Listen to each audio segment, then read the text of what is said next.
Awami League lockdown দিয়ে নির্বাচন আটকাতে পারবে না বলে মন্তব্য করেছেন বিএনপির কেন্দ্রীয় নির্বাহী কমিটির স্বেচ্ছাসেবক বিষয়ক সম্পাদক মীর শরফত আলী সপু।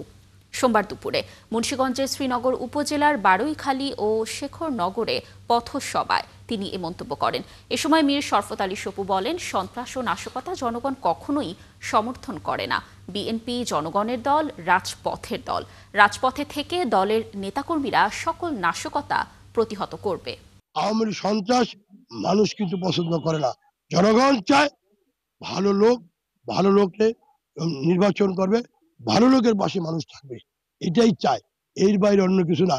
আওয়ামী লীগ যতই চেষ্টা করুক সন্ত্রাসী কার্যকলাপ টুকিটাকি একটা পটকা ঘটাতে পারে, অথবা একটা গাড়ি ভাঙতে পারে, একটা মিশু ভাঙতে পারে, এই দিয়ে সরকার পরিবর্তন করবে অথবা নির্বাচনকে ভণ্ডুল করবে, এই ক্ষমতা বাংলাদেশের আওয়ামী লীগের নাই।